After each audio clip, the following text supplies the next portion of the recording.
Olá, eu sou Adriano Sambugaro e essa é a 30ª edição do PDV. Nosso podcast tem o patrocínio da InWave. Nós estamos fazendo uma série de episódios com os Retail Thinkers, time de colaboradores do Varejo 180. O assunto de hoje é Customer Experience, ou experiência do consumidor. Esse ainda é um tema rodeado de muitas dúvidas, e a gente vai aproveitar o tempo aqui para desmistificar as coisas. Para isso, eu e o Gustavo Carrer vamos contar com a ajuda de dois reconhecidos profissionais do mercado. O Felipe Mendes, que tem uma carreira consolidada liderando multinacionais e que atualmente é General Manager para a América Latina da GfK, uma das líderes mundiais em estudos de mercado. E a Andrea Nacarate de Mello, ex-executiva de multinacionais, consultora, professora e escritora. Andrea é fundadora da Robec Co, consultoria de marketing e gestão de marcas. O legal dessa conversa é que o Felipe e a Andrea, que aliás acabaram de lançar um livro sobre o assunto, conseguem falar da experiência do consumidor de forma simples, dando vários exemplos práticos de situações que todo varejista já passou. E você vai perceber que CX não é só para grandes empresas. Se você souber melhorar a experiência do consumidor, a sua relação com o cliente vai mudar completamente, mesmo sendo um pequeno ou médio varejista. É isso aí, eu volto já. Missão Retails Big Show Nova York. Uma nova opção de viver a NRF. Network, estudo de casos e conteúdo exclusivo no Harvard Club, ícone do conhecimento mundial. Teoria e prática numa só viagem. Aproveite também os roteiros criados pelos Retail Thinkers, nossos especialistas em varejo. De 15 a 21 de janeiro. Uma experiência Varejo 180. Informações e contato em varejo180.com.br. Nesse time de Retail Thinkers do Varejo 180 só tem feras, que nem o Felipe e a Andrea. Bora para a conversa. Eu comecei perguntando para a Andrea o que é, afinal de contas, experiência do consumidor.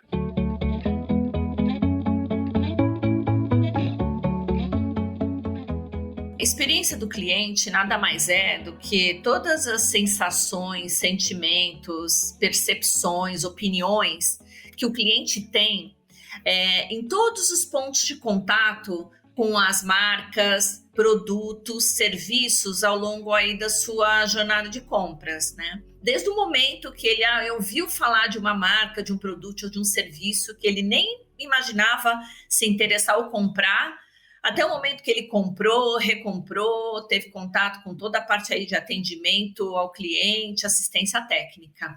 Quando a gente olha sob o ponto de vista de empresa, praticamente todas as áreas, né, que direta ou indiretamente interferem aí ou propiciam boas experiências aos clientes, boas vivências, né? Tem uma pesquisa da ESG, que é a Enterprise Strategy Group, que fez em conjunto com a Zendesk, que eles descobriram nesse estudo, América Latina, que 39% das empresas já alcançaram o estado de excelência em experiência ao cliente.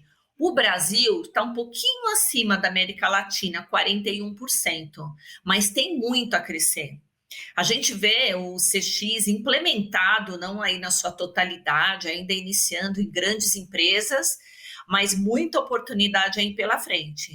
Na sua visão, quais você acha que são as barreiras para a implementação do Customer Experience no varejo e se você tem algum número só do segmento? Olha, o número do varejo especificamente eu não tenho, mas pelo que a gente vê, né, a gente visita, né, conversa, enfim, tem grandes oportunidades também de implementação.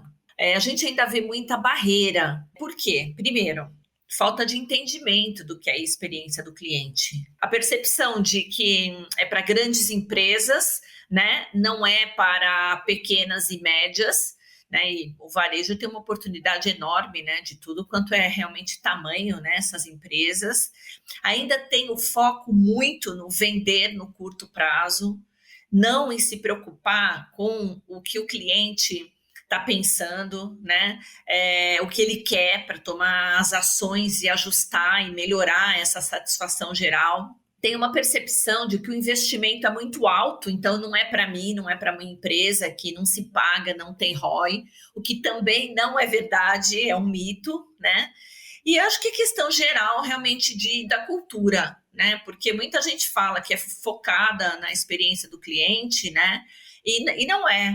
Na realidade, está focada no resultado do curto prazo. Quando a gente fala de experiência, é um trabalho que é construído no dia a dia, esse relacionamento que é de médio e longo prazo.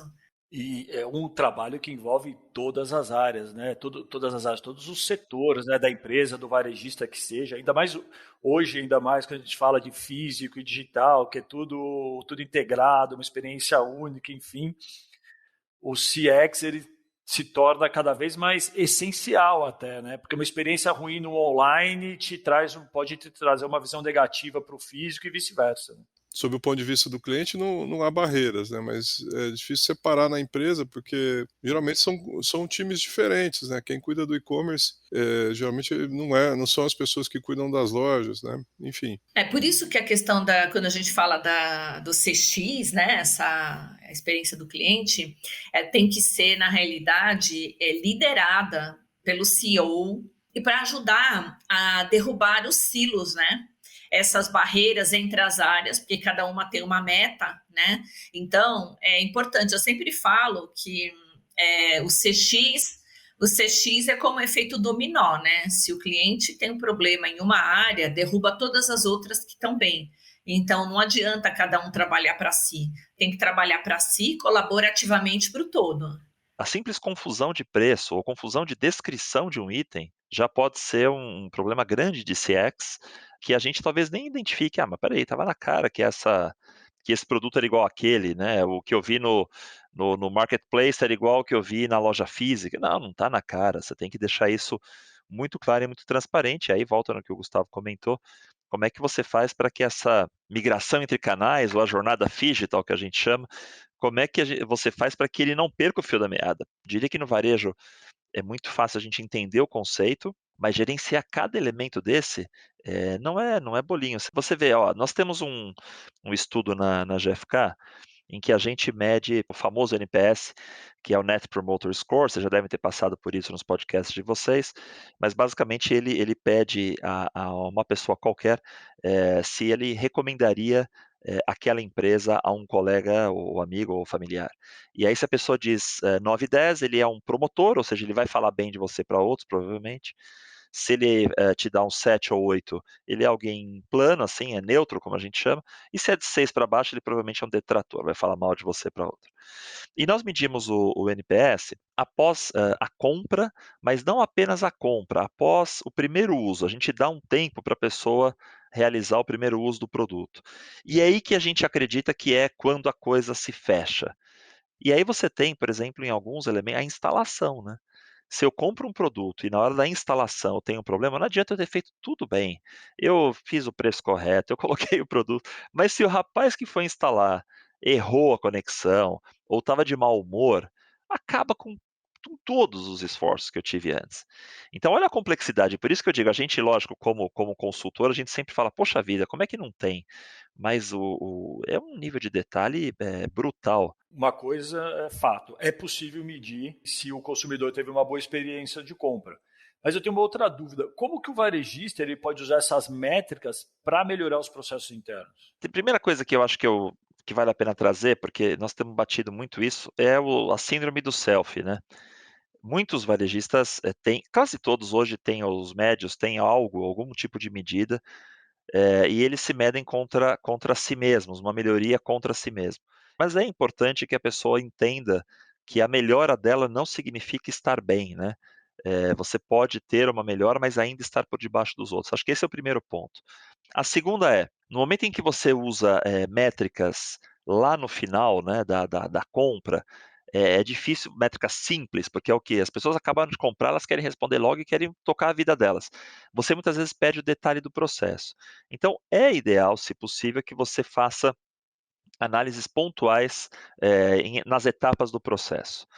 fazendo perguntas pontuais e até não investigando todo mundo que é teu comprador, né? Você, por exemplo, a pessoa acabou de comprar, ela normalmente te dá alguns dados, então você acessar e perguntar para ela apenas sobre como é que foi o processo de busca na loja, você me recomendaria? E para o outro você vai falar sobre satisfação geral, e para o outro você vai falar sobre o processo de entrega, quer dizer, você tem que realmente tentar mapear aquela jornada nos pontos de tensão, nos pontos de estresse, e aí perguntar sobre todas elas, porque senão fica uma coisa muito só estatística, né, ou só para bônus do diretor de operações ou do diretor, às vezes, comercial. Então essa é outra dificuldade, é o mapeamento de todos os elementos e, pedir para o consumidor esse feedback. Aí tem maneiras de tecnologia muito bacanas, você tem no online é lógico que é muito mais fácil, você pode ir mandando pequenas, até carinhas, né, carinha de 1 a 10 para a pessoa responder quando ela realizou alguma compra. Você tem algumas redes de farmácia que acho que todos nós conhecemos, que colocaram aqueles terminais de atendimento do lado ali da compra. Quer dizer, no caixa já, quer dizer, você já quebra um galho ali. Então, acho que a grande questão é essa, medir todas as etapas para poder ter uma radiografia do processo completo. Então, de fato, é um planejamento que não é fácil e não é barato. Por isso que a tecnologia ajuda muito ao varejo conseguir, sei lá, você ter um tablet na mão ou um próprio celular na mão do vendedor, quando acaba de fazer o atendimento, dizer, por favor, eu não vou olhar, a senhora clica aqui, o que a senhora achou do meu atendimento antes da senhora sair, né? E aí a mulher dá lá, o homem dá lá um dedo lá e aquela coisa vai embora e a pessoa já fica sabendo. Então, facilitar essa interação, eu diria que é aonde talvez o varejo mais precisa investir tempo, porque o volume, né, a massa do varejo está aí, ela é muito grande e muito boa.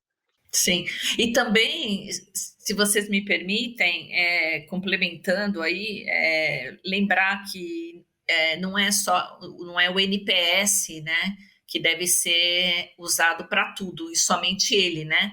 Quando, né, o Felipe está falando aí de aplicar em diferentes pontos, tem várias métricas com diferentes objetivos. Se atendimento ao cliente, tem métricas específicas, inclusive para entender em quanto tempo foi resolvido o problema do cliente, o tempo de espera. Então, assim, o NPS é sempre recomendado, mas para ser complementado com outras métricas, porque o grande objetivo, no fim do dia, é entender aonde estão os problemas para resolver. Né? A gestão da experiência do cliente, primeiro, o que ela tem que fazer? Entender o problema e resolver para entregar o básico, que muitas vezes para o cliente, a empresa entregar o básico já está excelente para depois ir um passo além. Eu até aproveito para somar a André aí. Você tem, como a própria André comentou, várias medidas mesmo. Você tem, por exemplo, no site, você tem aquela questão, tem uma métrica que é bounce, né? Que a pessoa chega e sai rapidinho. Então você tem métricas disso, não me agradei. Depois você tem estudos mais complexos de satisfação mesmo. Depois você tem permanência no site, você tem número de cliques para chegar na compra, quer dizer, dependendo do canal, você tem diferentes medidas. O grande problema e mais uma vez, a questão da integração.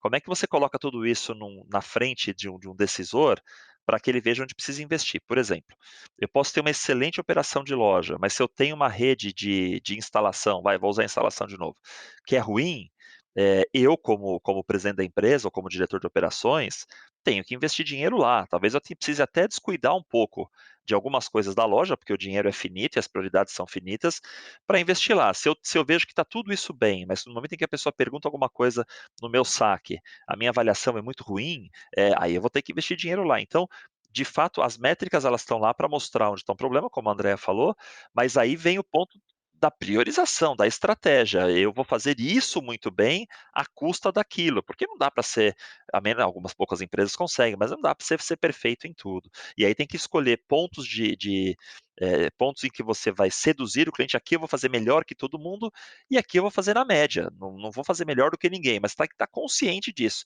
É uma decisão consciente. Talvez seja a grande dificuldade do varejista entender aonde acontecem os pontos de fricção.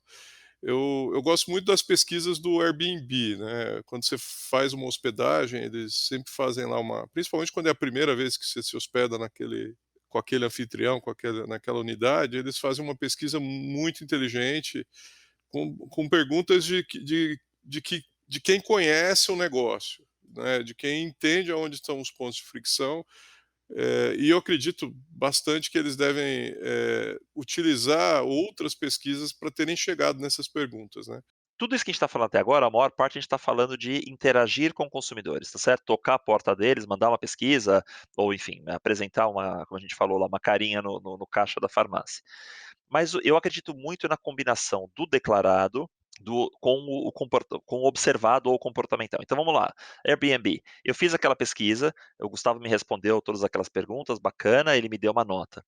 Vai chegando um próximo feriado, o Gustavo voltou a entrar ou não? Ou antes dele fazer a primeira visita no Airbnb, ele entrou por 8 vezes em um mês. Depois que ele fez a primeira visita, ele entrou mais vezes em um mês? Você tem essa vantagem hoje de tentar entender o que a pessoa fez. Você tem uma quantidade de dado que o digital te permite e que você não precisa mais perguntar. E eu gosto muito disso para modelos de negócio em que isso permite. Gasto, né? Essa pessoa está gastando mais no meu site. Por exemplo, imagina que é um site de compra de vinho. Esse cara está aumentando a minha compra. Bom, perfeito. Então eu já tenho um comportamental muito bom. Tem só um risco nisso, que é quando a pessoa não tem opção. Então, no caso, aqui de novo, mais uma vez, em São Paulo a gente tem muita opção de coisas, mas você sai 100 quilômetros para qualquer direção, que não seja o mar, e você começa a não ter mais muitas opções. Então aí a pessoa pode manter o comportamental alto e ter uma avaliação ruim. E aí é o que a gente costuma chamar de refém. Cara, não tenho outra opção, eu preciso fazer isso com esta empresa, apesar de eu estar maltratado, eu preciso continuar comprando. Então essa combinação é muito bacana, assim, eu estou gastando mais ou não, eu estou entrando mais ou não, eu estou visitando mais ou não, versus aquilo que eu estou obtendo no declarado. E aí acho que a gente entra numa questão, né? Muito se fala aí do CRM, né? Que é a gestão do relacionamento com o cliente, ou CRM social, que é a mesma coisa, mas aí nas mídias sociais, fazer o monitoramento do que as pessoas estão falando nas mídias sociais, né? Da marca, da concorrência. Isso daí é bastante importante, né? Fazer as interações. Então, são outras ferramentas, vamos dizer assim, bastante importantes para criar o relacionamento e entender o comportamento e as opiniões, né, dessas pessoas que podem já ser clientes ou não. Quer dizer, nesse universo da experiência de consumo é fundamental a gente conhecer em detalhes o cliente, né? Hábito, preferência. Mas aí surge um grande paradoxo, né? Como é que eu vou usar essas informações hoje, né, sem infringir algum problema com a LGPD, né? Olha, hoje é muito importante ter cuidado com dados de cliente, como você mesmo falou, por causa aí da Lei Geral de Proteção de Dados, né? Muitas empresas têm sido multadas, e multas aí num montante significativo por má utilização. Então, assim, a primeira coisa que eu, André, recomendaria é consultar um especialista. Hoje, as empresas, elas podem utilizar os dados do cliente com uma finalidade clara. Terminada essa finalidade, elas precisariam descartar os dados, não utilizar mais. Ou pedir novamente autorização para o cliente, né? Com uma determinada ou uma nova finalidade para continuar utilizando. Tipo, da opção, inclusive, de você gostaria de continuar recebendo e-mails da minha empresa? Tem opção lá no site de opt-in, opt-out. Agora, assim, esse tema é bastante complexo. Então, o que eu sempre falo, inclusive aí nas minhas aulas para os profissionais, primeira coisa, consultar um especialista. Existe essa questão, tá? Que é uma questão bastante delicada, que é melhor pecar pelo excesso do que pela falta, senão vai doer no bolso. Agora, sem dados de cliente, não dá para trabalhar na gestão da experiência. Por quê? Porque precisa conhecer o cliente, precisa saber quais são os seus hábitos, as suas preferências, precisa trabalhar no banco de dados com segmentação, né, para, inclusive, priorizar quais são os segmentos que a empresa vai estar investindo e ter estratégias de fidelização, por exemplo, né? Sem esse banco de dados, a empresa não consegue fazer um atendimento personalizado, que é o que o cliente espera hoje das empresas. Não consegue oferecer ofertas customizadas, né? E que tenham a ver com a expectativa do cliente, né?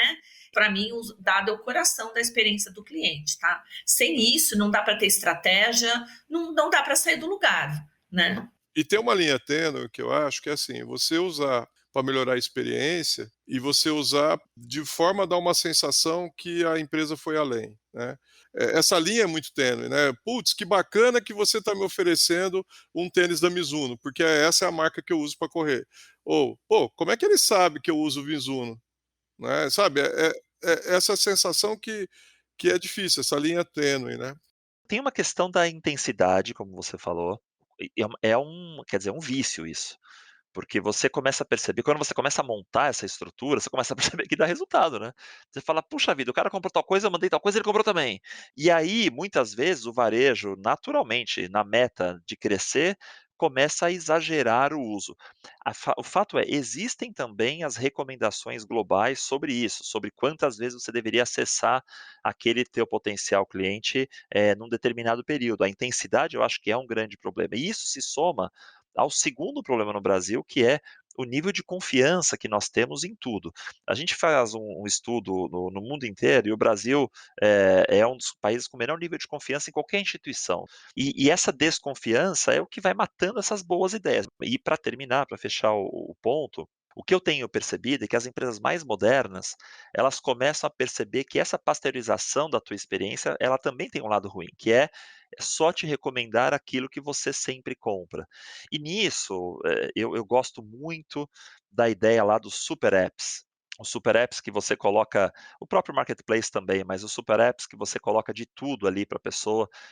Você tem a parte de financiamento, você tem produtos, serviços diferentes, você tem muitas coisas que as pessoas podem acessar, porque aí você começa a conhecer um perfil de fato diferente. Você não é só o cara que corre. Caramba, esse cara que corre, ele é o quê da vida? Ah, esse cara que corre, olha lá, ele entrou para ver cinema infantil. Vamos imaginar que seja isso que você tenha permissão. Ou comprou um produtinho da Mônica. Pô, será que ele tem uma filha? Então, ó que barato, já sabemos que ele gosta de esporte e tem filhos e provavelmente uma filha mulher. Vamos investigar se é mulher mesmo, se é menina, vamos ver o que que ele compra em outros produtos, em outras lojas. Então tem uma inteligência aí que aí não tem jeito. Sempre que se fala de dados, eu diria que infelizmente, mas é vida real, as grandes plataformas, né, os grandes e-commerce, os grandes marketplaces, têm uma vantagem grande sobre o varejo médio, por assim dizer. Verdade. Eu me lembro uma vez que eu fiz uma consulta de uma passagem aérea para Montevidéu, porque eu ia fazer um evento lá, o evento foi cancelado, e eu fiquei 2 anos recebendo a oferta de Montevidéu, quer dizer. Você falou daí de Montevidéu, eu ri sozinha aqui. Eu tinha um programa de pontos com uma determinada empresa, eu nunca mais utilizei. E eu recorrentemente recebo e-mails para eu resgatar os meus pontos, vem um monte de ofertas. Só que no topo, a abertura do e-mail mostra o meu número de pontos, eu tenho 0. Então, como é que eu posso resgatar se eu não tenho ponto? Gente, é uma coisa, eu falei, nossa, a empresa, ela precisa rever, né, toda essa questão da estratégia do relacionamento, porque isso é o CRM, né, porque tem que ter frequência, mas alguma coisa que faça sentido, né. Agora, tem uma outra questão que eu acho que é bastante relevante, tá, quando a gente fala de experiência do cliente, é sobre as experiências, lógico, que eles têm com a empresa, tá? Mas é sobre o relacionamento que as empresas constroem com eles no médio e longo prazo, né? E aí, quem faz toda essa gestão é o CRM. E tem muita empresa, inclusive varejo, que acha que CRM é só para grandes empresas, tá? Que é caro, complexo. Hoje tem ferramentas gratuitas, tá? Então dá para começar o CRM, empresa de qualquer porte, né? Porque essa frequência é importante, né? Você não constrói relacionamento falando uma vez por ano com o cliente, né? Você precisa lembrar do aniversário dele, né? Mandar ofertas relevantes, né? Então, assim, é uma construção, né? É legal a gente desmistificar essas coisas, porque a gente fez um Sim. podcast sobre ESG com o Sandro Benelli, e esse era o mesmo tema. ESG, não, só empresa grande pode fazer ESG, só empresa consolidada, com que fatura acima de X, enfim. E não, né? Todo mundo pode começar, tem ferramentas para você iniciar, quer dizer, isso é super importante. Tem umas sacadas. Eu me lembro de um restaurante que, logo na entrada, a hostess perguntava se o cliente já conhecia ou não a casa, né? E uma vez que ele respondesse que não conhecia a casa, a única diferença era que eles entregavam um guardanapo de cor diferente. Então, toda a equipe que ia atender essa pessoa sabia de antemão, né, se a pessoa eh, deveria ouvir, por exemplo, mais sobre o restaurante, mais sobre como que funcionava o restaurante, e se a pessoa já fosse um habitué, não ia repetir aquele discurso para não ficar enfadonho, né? Uma coisa simples, ao alcance de todo mundo. São detalhes que fazem a diferença, né? Bom, vocês estão lançando o segundo volume do livro Experiências que Deixam Marcas. Andréia, conta pra gente sobre esse projeto, como surgiu a ideia e como foi a construção desse conteúdo. Ela nasceu aí de uma paixão que eu, Andréia, né, tenho por toda essa questão de experiência do cliente, porque eu acredito muito nessa construção aí de relacionamentos duradouros, isso está super provado que traz retorno financeiro para as empresas. Aí eu tive a ideia de, puxa, vou escrever um livro por hobby, né? E aí eu comecei a chamar alguns amigos especialistas na área, e aí nós lançamos o volume 1, esse ano também, que é sobre os conceitos fundamentais da experiência do cliente, que inclusive é super recomendado aí para o pessoal do varejo que queira entender o que é a experiência do cliente de uma maneira aí mais ampla. A gente fala sobre o 360, a gente fala sobre a importância aí da cultura, a importância do medir. E o volume 2, que também nós já lançamos esse ano, que foi agora em outubro, é muito mais profundo sob o ponto de vista da jornada do cliente, de dados e métricas.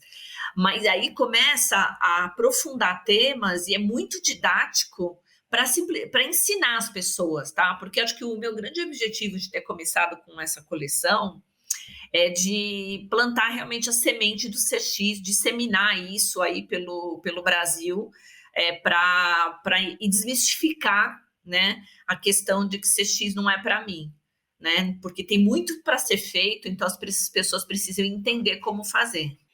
E tem uma coisa que para mim já é muito legal no livro, é que você traz para o livro a experiência do CX já, né? O livro é super visual, né? Muito legal. Exatamente. O livro ele é colorido, é cheio de fotos, né, de pessoas, ilustrações. Então tem uma fluidez de leitura bem bacana. A gente falou do projeto visual, né?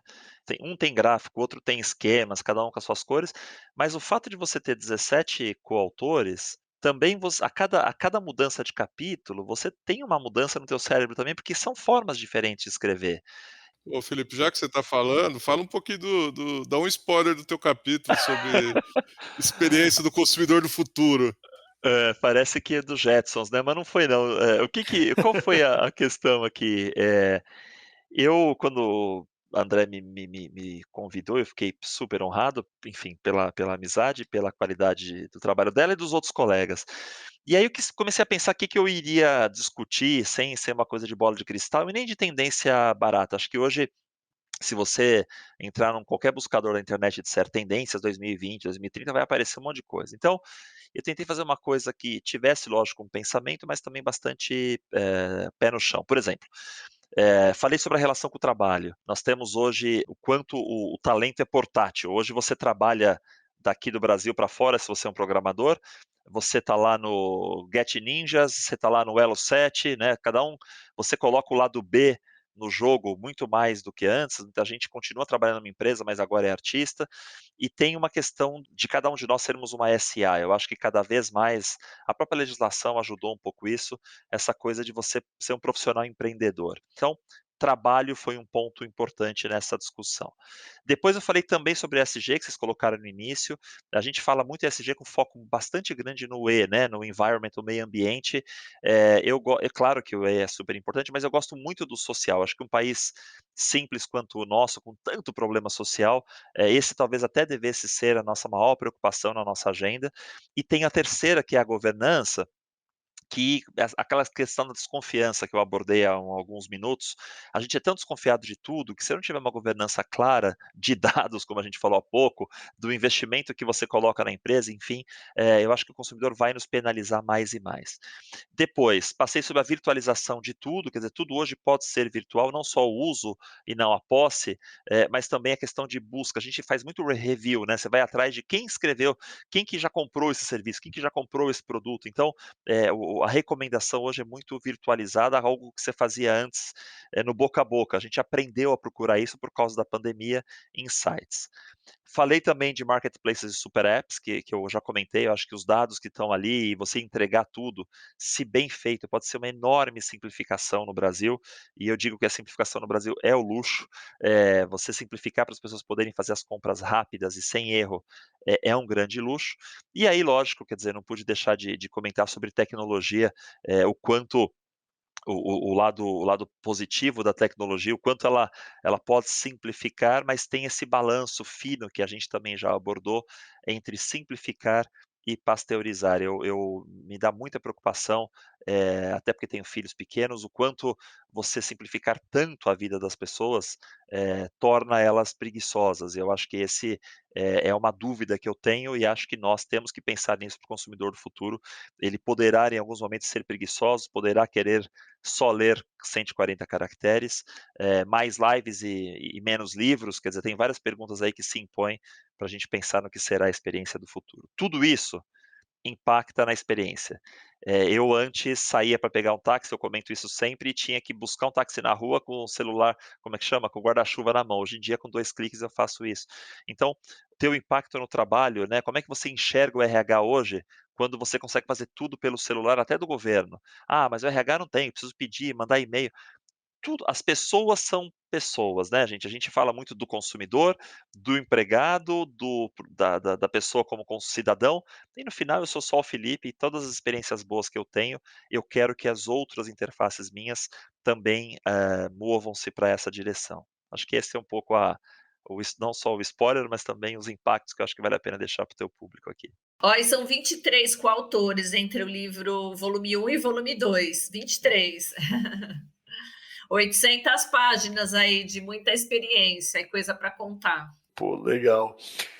Pessoal, a gente está indo aqui para o final do nosso podcast aqui, e aí a gente sempre encerra com uma perguntinha meio clássica, né, que é: o que o varejo ensinou a cada um de vocês? Bom, olha, assim, para mim o varejo ensinou tudo. Eu tinha o hábito, né, de 30 anos aí na estrada do marketing, de uma vez por mês sair com os times para as lojas, né, para observar o consumidor e ajustar e agir para o que fosse necessário, né? Se você for ver, do ponto de vista, inclusive, da experiência, no varejo você tem tudo lá. Você tem quem? O cliente, você tem o sortimento, tem o preço, você tem o atendimento, você tem o treinamento, você tem o UX, né? A experiência do usuário dentro da loja, por onde ele anda, o que ele vê, enfim.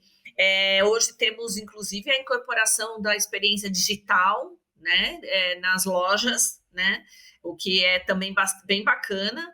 Então, assim, a gente tem tudo ali para entregar a expectativa do consumidor e ir além, aí se for o caso. É um grande potencial aí que está encapsulado, que precisa realmente evoluir mediante o entendimento da experiência do cliente, mediante a priorização de acordo com os recursos das empresas, né? Contar um caso rápido para ilustrar um pouco até do que a Andrea comentou. Em maio de 2020, nós aqui na GFK, a gente fala com 17.200 lojas do Brasil, 17.200. Então eu estou toda semana recebendo informação dessas lojas. E em maio, eu lembro que na terceira semana, se não me engano, a gente viu um aumento absurdo de vendas no Nordeste, especialmente numa região. E aí deu aquela coisa, tá errado, né? Eles fizeram errado. Não, mas pera um pouquinho, foram vários varejos da região que deram venda maior. O que está acontecendo? E aí a gente pediu para o nosso gerente de relacionamento ligar para um deles e perguntar. E ele falou: olha, eu não sei o que aconteceu ainda, mas veio muita gente aqui comprar produto e eles deram uma entrada de R$ 600 e dividiram em X vezes. E era o começo do Bolsa Auxílio lá, o Corona Voucher, o nome que a gente quiser dar. E isso então para mim é uma história muito resume muito o que a Andrea comentou, tá tudo lá, né, o varejo é a vida real, é o que de mais perto qualquer empresa tem com a vida real. Eu traduzo o varejo, para qualquer outra área, se a gente for pensar qualquer empresa de serviço, a última milha ali, né, o último momento de relacionamento com o consumidor, é com certeza o momento onde mais insight sai. Então, se você trabalha no varejo, quer dizer que deve ser grande parte do público aqui, saiba que você tem um valor muito grande para ensinar as indústrias, para ensinar as empresas de serviço sobre o que acontece na vida real. Não se abstenha dessa tarefa na melhora dos relacionamentos comerciais no Brasil. A gente precisa que o varejo tenha a sua voz e, ao mesmo tempo, que não se feche nas selfies, não se feche no fiz assim há 30 anos. Acho que esse é o lado que mais me preocupa no varejo, é essa questão de não estar o tempo inteiro se questionando, perguntando se aquilo ainda faz sentido. E por isso que eu até investi um pouco mais de tempo em falar sobre o consumidor do futuro, porque eu acho que é um ponto para ele sempre ter na cabeça, tá bom, hoje eu estou muito bem, mas e no futuro? E como é que o meu concorrente está fazendo isso? Então acho que são essas duas pontas, vida real, mas ao mesmo tempo uma preocupação com em si mesmar-se, em olhar só para si e acreditar que isso vai funcionar pelo resto da vida. Até porque, Felipe, o cliente evolui, né? Então, se as empresas elas não tiverem antenadas, elas vão parar no tempo, né? Exatamente, exatamente. Pô, pessoal, sensacional. Super obrigado aí pelo tempo de vocês aí com a gente, passando a experiência de vocês. Tenho certeza que o pessoal vai gostar. Putz, adorei. Super obrigado, gente. Obrigada a vocês pela oportunidade. Foi um prazer. Parabéns pela escolha do tema, pela moderação, muito agradável. O PDV é o podcast para te deixar por dentro do varejo e na trilha da tecnologia. Sempre comigo, Adriano Sabugaro. Esse episódio contou com o patrocínio da InWave e a parceria do Varejo 180. A produção é da SoulPods. Para falar com a gente, entre em contato pelo Instagram, @por dentro do varejo. Até a próxima, valeu!